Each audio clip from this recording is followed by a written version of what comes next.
Hello, this is Dale Callahan. I'm the author of Resumes Are Worthless.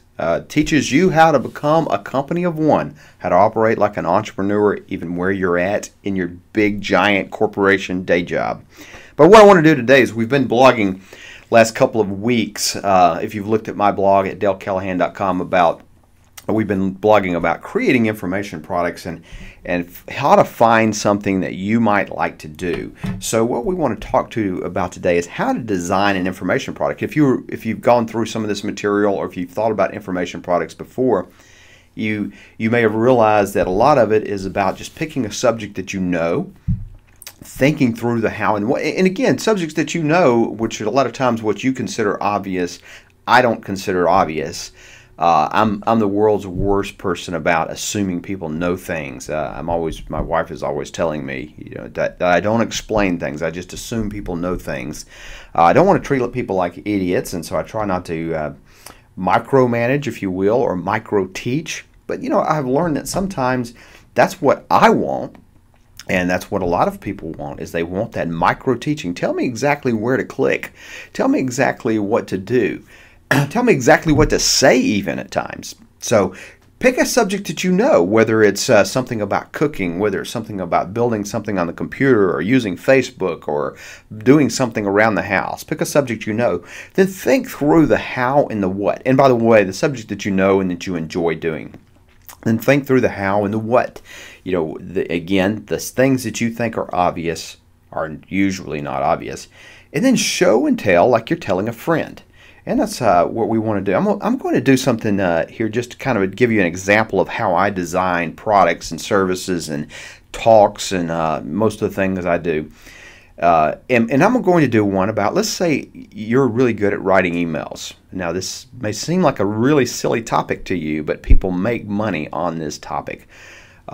So let's pick emails, how to write an effective email. I'm going to build an information product because I know that there are a lot of people who would like to be better, more concise. They spend a lot of time on email. How do you write an effective being the key word, email? So, how would I do that? What I need to do, now I'm going to move to the design mode for a minute, so you hang with me. We're going to go over and say, how do you do this and how do you create this product? And so I'm going to jump over here to a product called Xmind. Now, the Xmind is a product that is used as a mind mapping software. So all that we're going to look at here is how to do mind mapping. You can do this with another mind mapping software. You can do it on a whiteboard. You can do it on a piece of paper with pen. It doesn't really matter. And rather than have you sit there and watch me type, which is a painful process to you, this is what I did in using the mind map. If you look here in the middle, I said, here's my subject. And I just start typing, by the way. When I mind map something, I just start typing. I don't think through a lot. And so I said, okay, how to write an effective email. That's the first point. So if you look over here, and then so the next point is what I'm saying. If I'm going to teach people how to write an effective email, I want to first do an introduction. I want to tell them, hey, I'm Dale Callahan. I'm here to teach you how to write an effective email, and maybe why I am credentialed. I've written 40 bazillion emails in my life, or whatever the case is. So I need to give them a little bit of an introduction. Now remember, I'm designing a product. I'm not talking to you about how to write an effective email. I'm talking about how you design an information product, and our information product is how to write effective emails. So then what I do is I just step through the process. If I had you sitting here with me, what would I tell you next? Okay, well, I've introduced myself to you, and you've come to me about how to write effective emails. What would I do? Well, I probably would start with, come over here to step one. What's the purpose of the email? First define your purpose.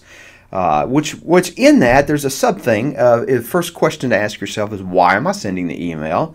Because I know people don't need, often we send crazy stuff, so they need to define that. And I'm thinking, well, and by the way, when I first typed this up, this wasn't this clean. I kind of have moved it around a little bit. But then the types of email.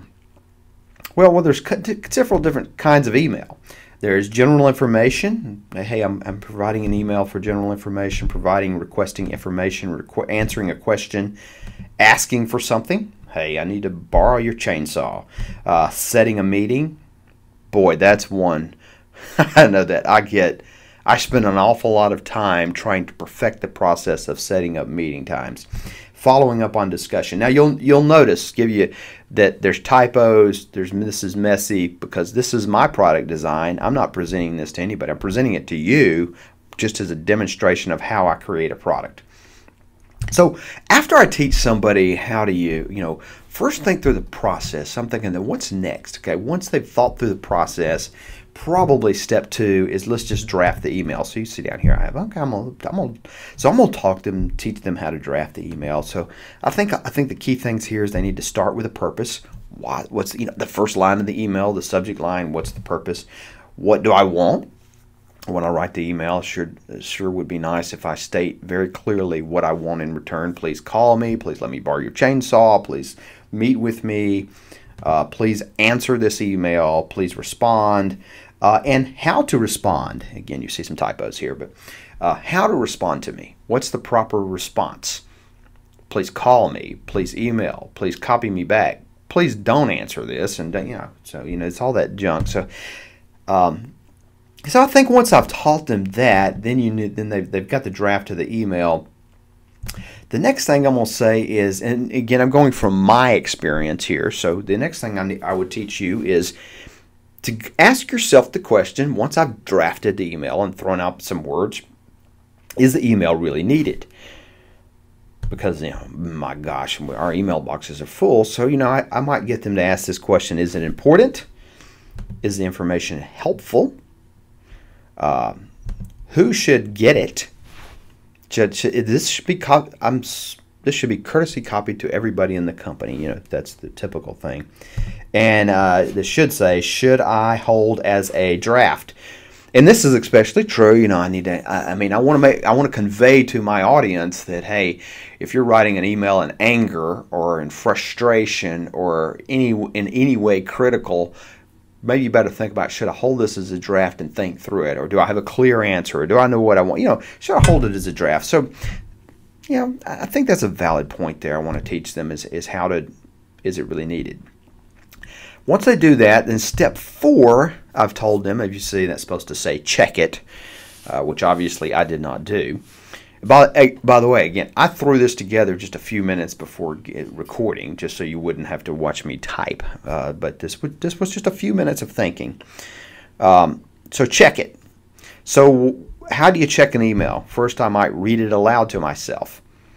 And then spell check, something I clearly did not do, but then run a spell check. Okay, once I've done that, then I want to add the addressees. Thinking once they've done that, they've got a pretty clean email. So at the very last, I'm going to add the addressees. Who is it addressed to? And you notice I'm doing this last, and so I want to explain to them that, hey, I'll do this last so I don't accidentally send it. So if I'm writing an email, I don't look like a goof by sending half of the email and having to resend it with the attachment, which we do all the time, or so I don't send it in anger accidentally because I put the boss's name up there first. So I'm going to put in the address people last.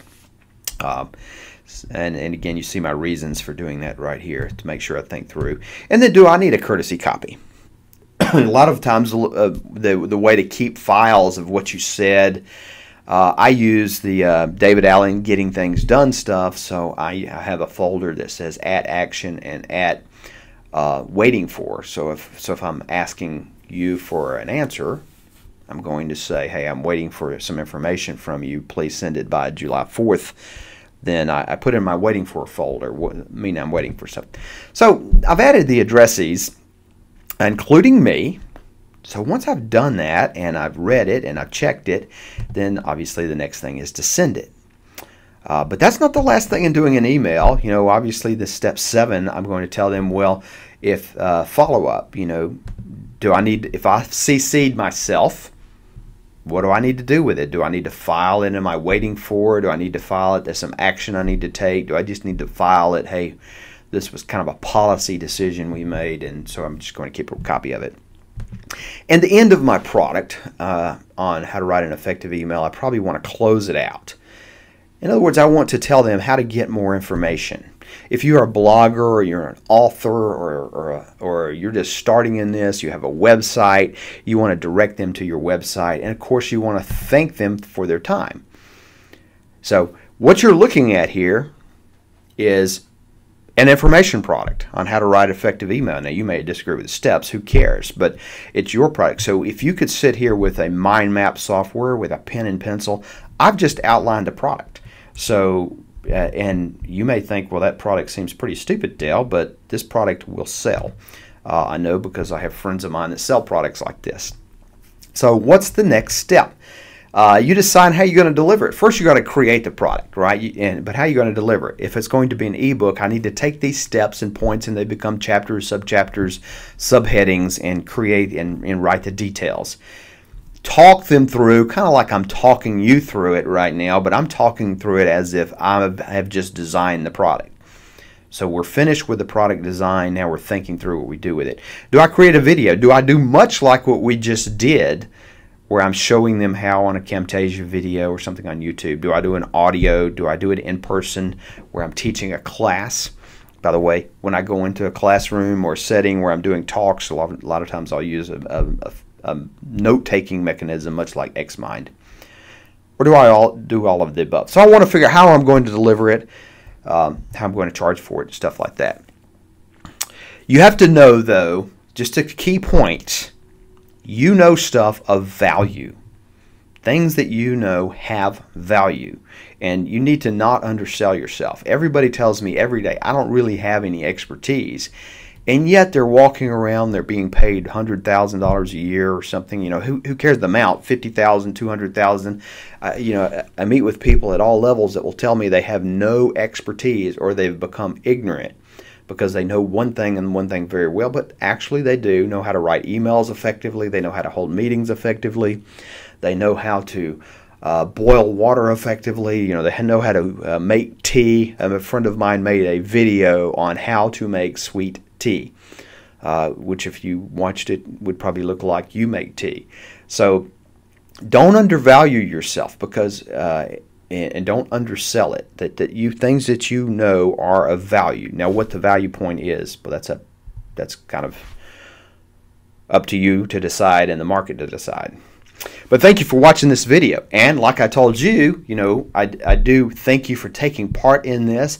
I hope to inspire you to think through what you have of value and to put that entrepreneurial key in your brain a little bit. If you want some more information on developing information products, you can, in fact, see my blog at dalecallahan.com.